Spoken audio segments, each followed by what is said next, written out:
Pump up the jams on a suddenly not so casual Friday evening in November. It is CFB Week 12 Knowledge for College, the Shark and the Gun, Friday, November 17, 2023, right here live, Sharky Water Station, X, Twitter. Come on over to YouTube, join the chat. Happy hour on a Friday. Guns Picks. What's going on, brother?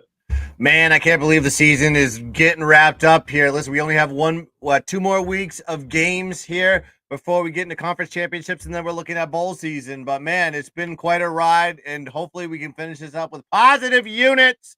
I'm here. I got the 6-pack of winners, and I'm ready to fire them out of the cannon tonight. Let's get into the plays. Let's dominate, and let's cash, baby. A suddenly not so casual Week 12 card opening up 2 o'clock tomorrow afternoon, November 18th. Saturdays are for sending it. Wyoming at home in conference against Hawaii. Funky spot. Hawaii kick time, I believe, 10 a.m. body time. Cannot be comfortable and on a dub too. Hawaii's a little too hot. They're not at home. They're at a weird kick time and the gun with the first official of the broadcast. Yeah, there's a reason that you're looking at a double-digit favorite here in Wyoming. I think it's a perfect spot for Wyoming and a bad spot for Hawaii. You know about Wyoming. They play their best ball at Laramie, 6-0 straight up at home, plus 7-point differential, minus 35 net yard average, plus 5 turnover ratio. And they played some comparable opponents on that one, Texas Tech, App State, New Mexico, Fresno State, and Colorado State, 7-4-1 ATS at home, dating back to 2022. Now, when you look at Hawaii, total different story. They're not a road team. They love to play on the island. They don't like to go anywhere else but there. 1-4 straight up, minus 17-point differential, minus 56 net yard average on the road with a minus 8 turnover ratio. Then you got to look at Wyoming, 22-8 ATS versus conference opponents at home, dating back to 2016. And they're 2-1 ATS versus conference opponents at home this season. Then you got Hawaii, 9-14 ATS as an away dog. Wyoming, 12-8-2 off a loss. I just think this is a bad spot. They have to go travel to Laramie. It's cold. You got the elevation issues in there, one of the highest elevations in college football. They're coming off a big win themselves, beating their Air Force last week. I don't think they're going to double down on this one. They're off back-to-back wins in Nevada and Air Force. But this is a perfect spot for Wyoming to get right after the loss last week to UNLV. Give me Wyoming on this one, minus 13.5 to unit play. Absolutely. Keeping it moving. My first play on a beautiful Saturday will be going back to the source. We're going back to the GOAT. And who would have thought we're calling this guy the GOAT? But it's Noah Fifita and the Arizona Wildcats at home in Tucson at 2:30 Eastern. Taking this on the money line, minus 112, 1 unit official. I mentioned this. Noah Fifita, out of nowhere, is an absolutely elite Pac-12 quarterback. Took over a period of weeks ago. 5-1 ATS with this guy. So impressive. But I think what's even more noteworthy, something that I just picked up on this afternoon when I was looking at this game, the coach for Arizona is a guy we have not discussed as we bought this team week after week. This guy, Jed Fish, is certainly not a fish, quite a shark. But this guy was the New England Patriots quarterback coach in 2020. And prior to that, he was the Rams offensive assistant for 2 years under Sean McVay. So prior to coaching Arizona, this guy's a Belichick guy and a Sean McVay guy. And he's also worked in the NFL for the Jags, Seahawks, Vikings, Broncos, Ravens, and Texans. So now it makes complete sense as to why this team is just playing great ball sustainably. And you go to the other side of this game. This is purely a great spot to fade Utah. Utah is in their first and only road back-to-back sequence of the year. They're coming off of a cover, a tight representative effort last week at Washington, 35-28. So you compete your heart out. You got to stay on the road, and you got to play an Arizona team that you have beaten 6 consecutive seasons by an average win margin of 18.3 points per game. Utah is also unsustainably hot on the road with quarterback Bryson Barnes. They are 3-0 ATS. At Baylor early season, 20-13 cover on a 6.5.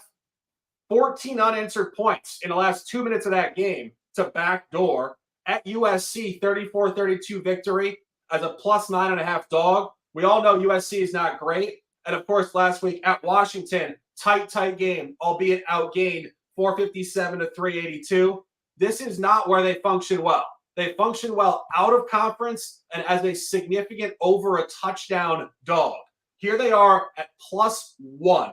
And this is an incredibly strong line move. Last year, November 5th, 2022, Utah at home, where they function great, and it was Cam Rising, not Bryson Barnes, 45-20 blowout on a -16.5. This comes across 17.5 points. This is going to be another victory at home for Arizona on Saturday. Love the play, unofficially -112. ACC football, 3 p.m. University of Virginia, sitting here on the campaign 2-8. Somehow only a +3.5 dog to Duke. Gunn says this every week. I'll say it for him as I lead him into the game. This line is telling you a fishy story. Why is Duke only favored by 3.5 points? The Gun believes this is not only a cover, but a money line victory at +158. Yeah, it's a perfect spot. You got a Duke team that's basically regressing week after week with no Riley Leonard, and you got a UVA team coming in here, but they're competitive as hell. They ain't winning games, but they're competitive as hell. No, we're not talking about college basketball on this one because it'd be a tremendous matchup, but we're talking about college football. You have Duke coming off a road loss, tough road loss to UNC, their rivals, 47-45, getting crushed in the net yardage in that one, -158. 6-4 straight up, 5-5 ATS for the season. Now UVA coming off a close loss on the road, a tough place to play at Louisville, 31-24, kept it really close, and they won the net yardage in that one, +11 net yards. They're 2-8 straight up this season. However, they are 7-3 ATS, so they're competitive. They're just not getting the victories and finishing off wins. Now you got UVA not having the best season, like I just said, like they're just staying competitive. Now, when I say competitive, let's break down these games. UNC won that game by 4. William and Mary, they won that game by 14. Those are their only 2 wins this season. But when we look at the losses, pretty decent losses on this one. JMU by 1 point, UNC by 3, Miami by 3, Louisville by 7. They have a -5 point differential, +34 net yard average for at home this season. So they're actually competing with everybody they're going against here, and they've played one of the toughest schedules in the country. Now, like I said about Duke, regressed since losing the quarterback to Riley Leonard. They are 2-3 ATS since the injury with a -10 point differential, -147 net yard average without him in the lineup. And that's the quarterback's depth doesn't exist there at Duke. Now, UVA faced a much tougher schedule. Like I said before, they had the 8th toughest schedule in the country this year as far as strength of schedule is concerned, where Duke has only faced the 36th. So you have the check mark there for the tougher schedule for UVA. Revenge game for UVA as well. They lost last season on the road, 38-17 as 2.5 point dogs. In this matchup, UVA is 7-1 straight up in ATS versus Duke dating back to 2015. So that loss and that non-cover was the first time they hadn't done it in multiple tries for Duke. Now you're sitting there with a revenge spot. UVA 4-1 ATS as a home dog in 2022, dating back to 2022, 5-1 ATS versus conference opponents this season. So this is a red hot covering team. Duke 1-3 ATS as an away favorite dating back to 2021. So while UVA, not the greatest team in the world, they're competitive. They grind games. And I think they're going to be due for a win here versus a regressing Duke team that it really isn't playing well anymore. I think this is a great spot not only to take the spread because you have a great number at +3.5.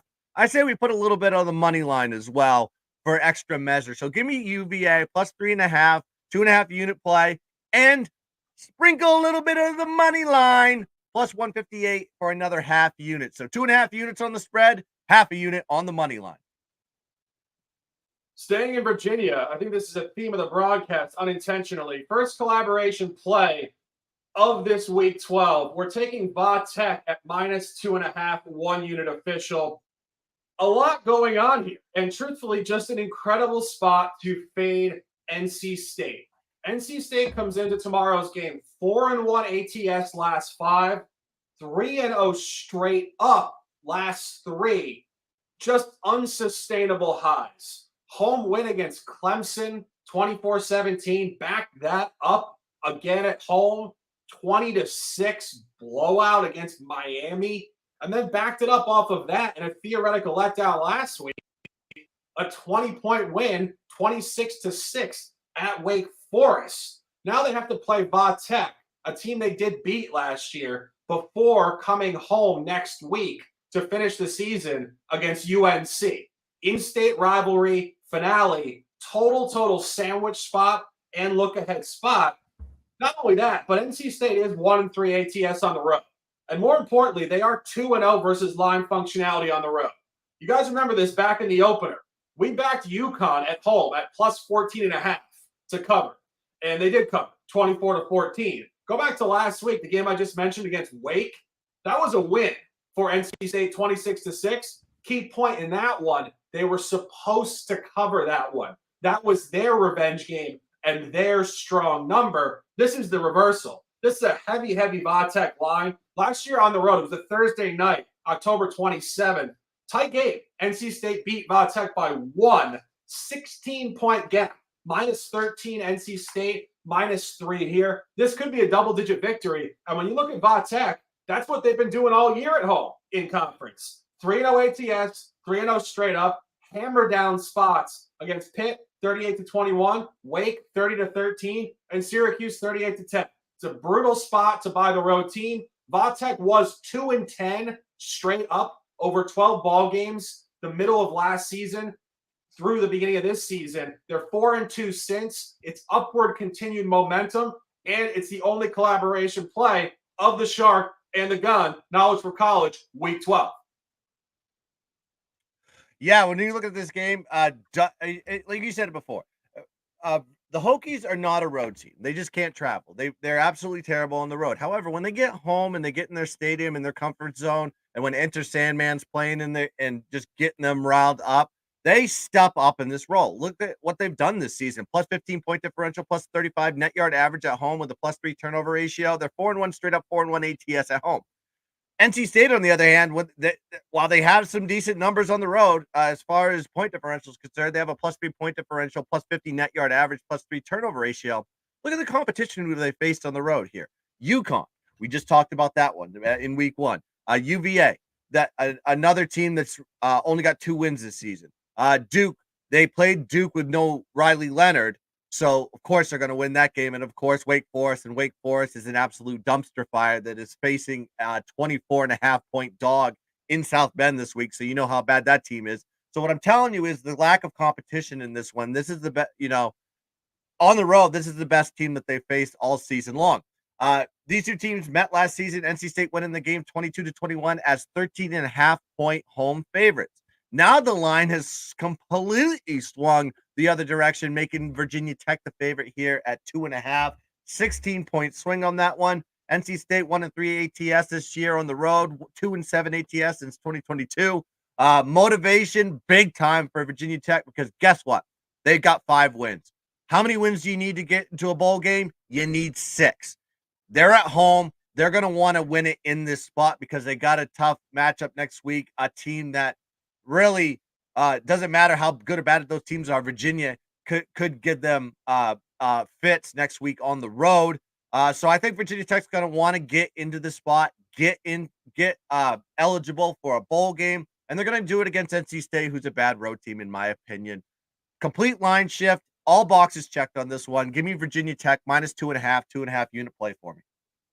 Absolute banger, and that is why it's a collaboration play. When we see it, let's dominate it. Next play, we're going 6 o'clock, Sun Belt football, going back to the Gun, a team that we have backed over and over and over at home. We made the mistake of backing them last week. We thought they were going to get off the schneid last week. They still could not figure it out on the road, but they come back home to where they love to ball. 6 o'clock, Sunbelt football, Guns picks, an official.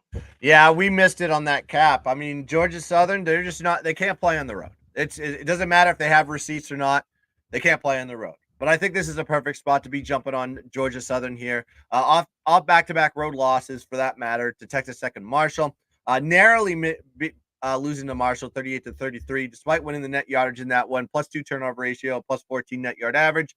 ODU's on a losing streak, but they play some tough competition. JMU, Coastal Carolina, and Liberty coming into this game. But the success, we talk about it. Georgia Southern at home is exceptional. 5-0 straight up, 4-1 ATS at home this season with a plus 17 point differential, plus 42 net yards with plus 5 turnover ratio. They've won every home game by double digits this season. That's right, every single home game by double digits. ODU on the road this season, not so great, right? Minus 11 point differential, minus 53 net yard average, minus 2 turnover ratio on the road this season. And what does Georgia Southern like to do? They have a great passing offense. They average 307 yards passing per game. That's ranked 10th in the country. They have a 67.4 pass completion rate as well. So this is a team that loves to air it out. And guess what ODU is weak at? Stopping the pass. They're passing their defense versus good passing offenses. They give up 65.8% pass completion rate on the road.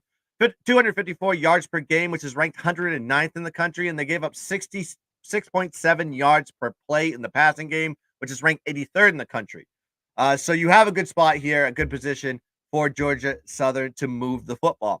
ODU might be without a couple key weapons in this one. Keyshawn Wicks, one of their running backs, is probably not going to be playing this game. He has 491 yards, 5.4 yards per carry, 4 TDs for them.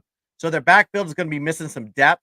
They still have their top rusher back there and their quarterback, but it's going to be a tough road for Kadarius Callaway and the boys in the backfield. In 2022, Georgia Southern did beat ODU 28-23 as 2.5 point road dogs. Now they're favored here at 6.5. So you have the line functionality as well.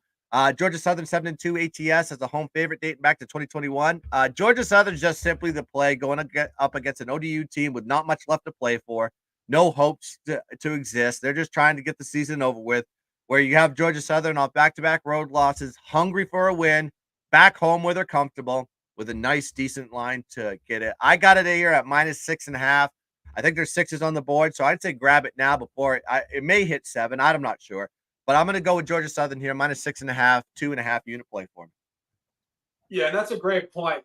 College football is so unique from the standpoint of the last couple of weeks figuring out who has something to play for. Because if you're not making a bowl, a lot of these teams truly throw in the towel. And you've seen it the last couple of weeks, particularly in weekday action, where favorites have just been toasting the dogs. And it's such a unique element because no other sport really exists like this, where you've only got 12 or 13 games, and truly certain teams at the back end do not play. And they start experimenting with different personnel, quarterback changes. It's just, and I'm speaking for myself having observed this, because it is so unique to college football. So I think that's just a great talking point on that. Guns. Yeah, this is the spots that I normally hit at this juncture of the season is teams trying to make a bowl. And the reason why I do that is not only motivation for the kids, it's also a motivation for the coaches. The coaches want those extra 3 to 4 weeks of practices.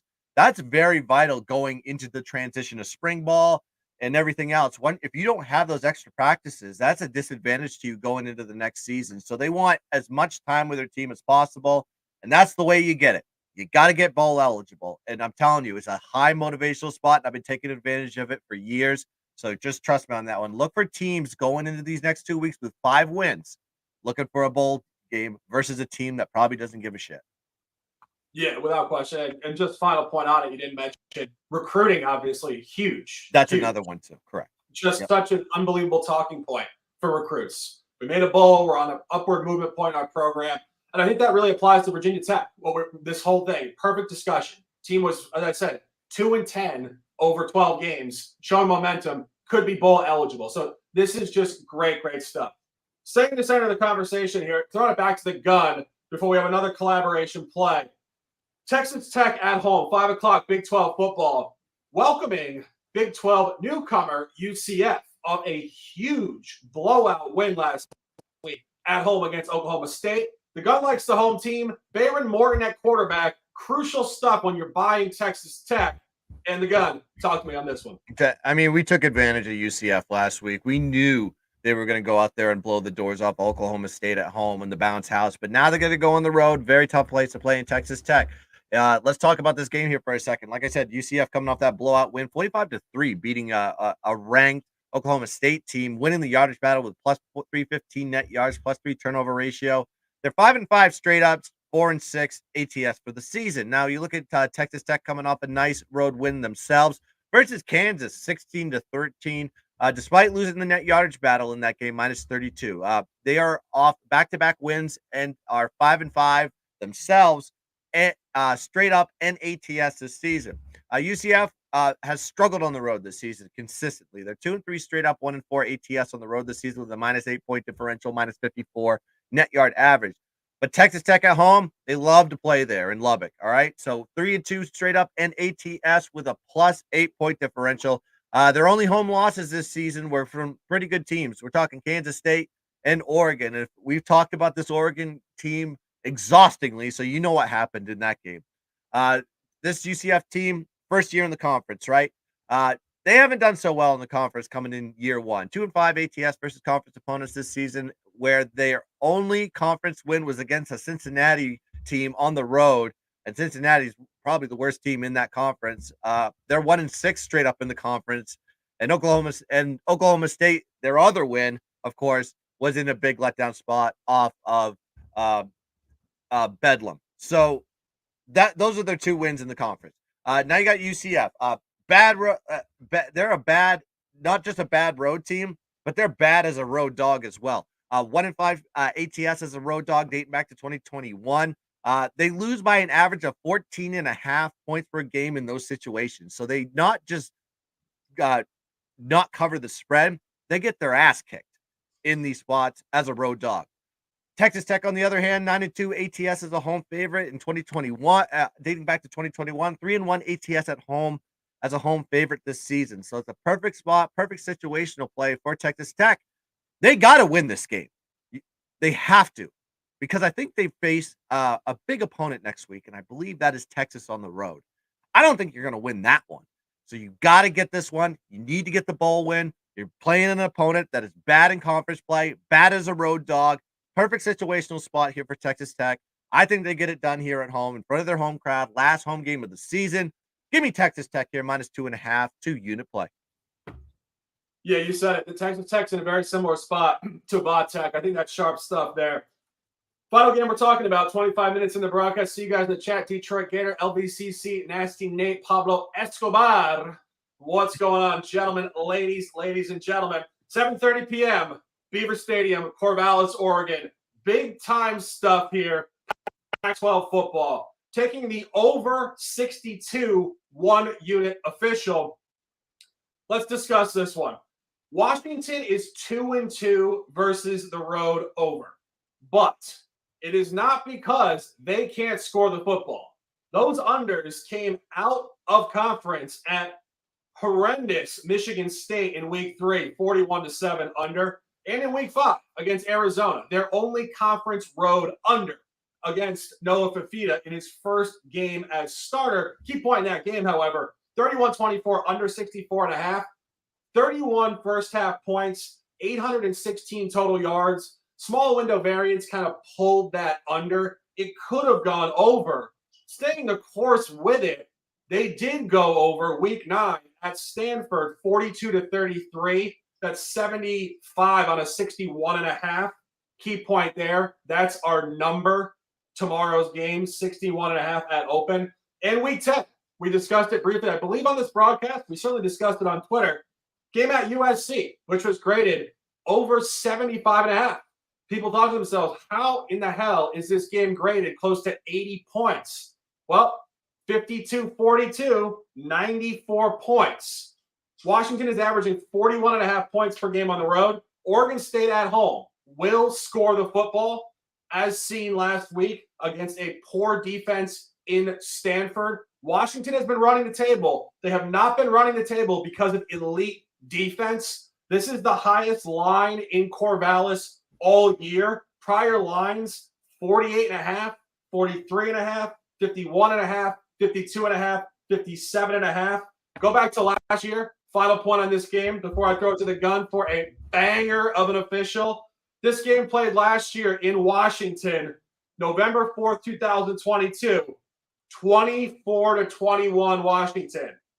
45 points on an under 60.5 key point. That was steamed all the way down to 53 points. So the market opened it lower and it got steamed down a touchdown and hit 45. Now, off of all those elements, they open it higher than all of the aspects at 61.5, and it's getting steamed up.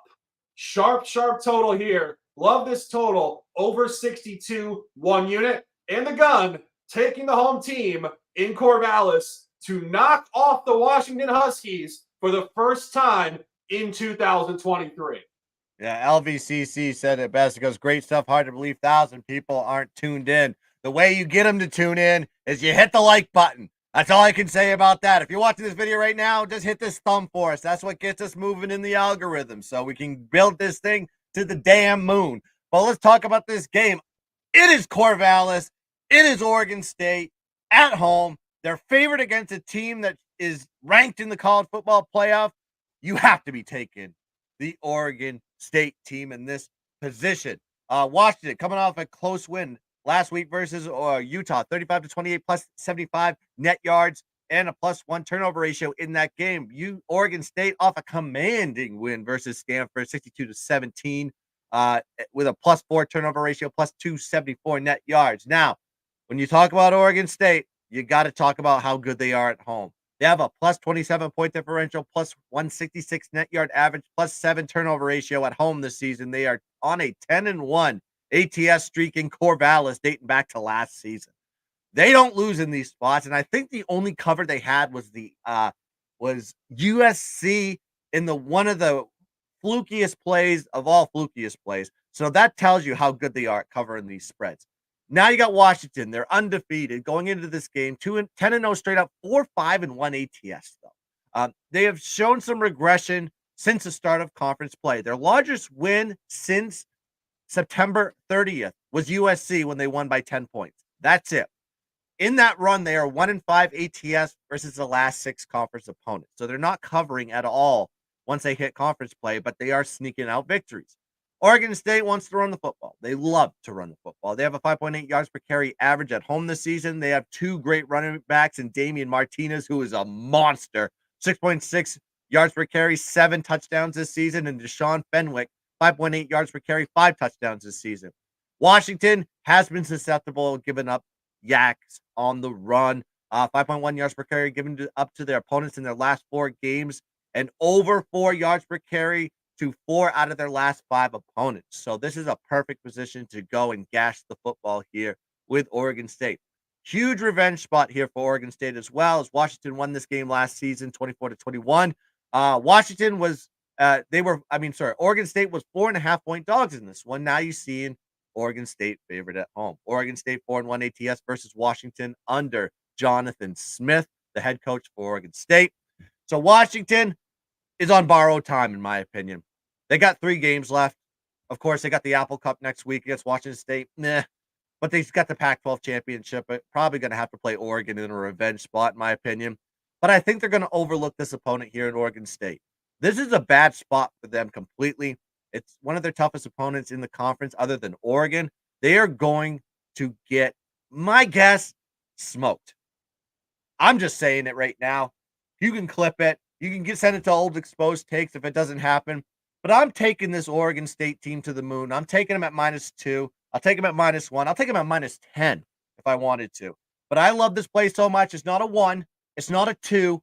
It's a 3-unit banger, baby. Let's go. Oregon State, step up in Corvallis. Give it to me. -2, 3-unit play. Yeah, without question. I mean, when you look at this calendar for Washington, this is the spot they're supposed to go down. There's no way around it. One of the hardest stadiums to play in the country in this contemporary point of college football. And it sounds crazy to say because Oregon State has obviously been a bit inconsistent over the years, but this team with DJ Uiagalelei and a couple other their dogs will turn up. I do want to address the comment about the rain being bad for the over. I think we've discussed this at least 10 times over the last 2 years. One of the biggest I would say, narrative points, which is not entirely accurate, is that just bad weather by default is an auto under.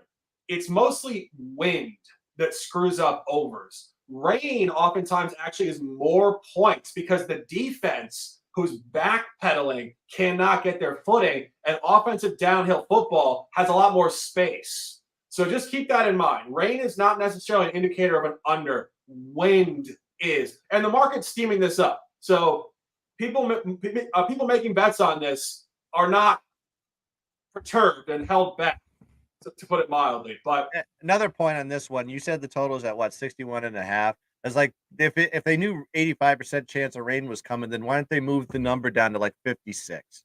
It's like that'd be an indicator. But on this one, you have a team that wants to gas the ball. And then another point on this one, if the ball's slippery, guess what you have? Turnovers. Turnovers equal fast points. So that also helps the over on that one as well.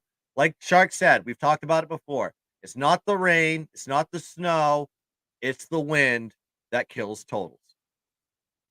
Without question. Without question. Appreciate the comment. Our guy Off the Grid Sports, one of our top dogs. Appreciate you, brother. Conversation wins. 32 minutes in the books. CFB Week 12, Knowledge for College. Friday, November 17th, 2023. The Shark and the Gun. 3 top plays for myself. Staying the course. Arizona at home, -112. Brutal spot for Utah. Road back-to-back. Noah Fafita continuing upward movement. Vatek collaboration play. The Shark and the Gun, -2.5.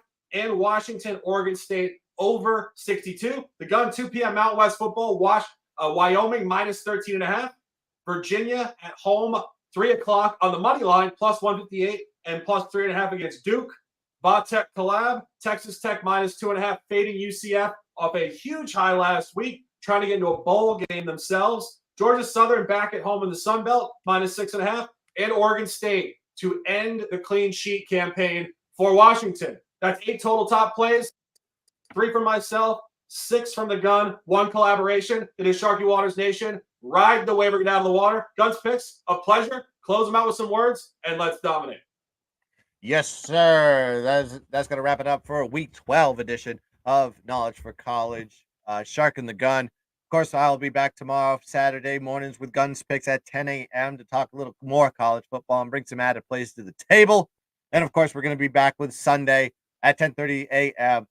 With myself, the Shark, and the Oddsfell. Talk a little bit of Circa Millions NFL preview show. Got some bangers on that one as well. And also, while we're on the show, while you beautiful bastards are watching right now, please like and subscribe to the channel and hit the bell so you know every time we're going to go live, because I'm going to give it another official play. It's a Shark play. I didn't even tell Shark about this play.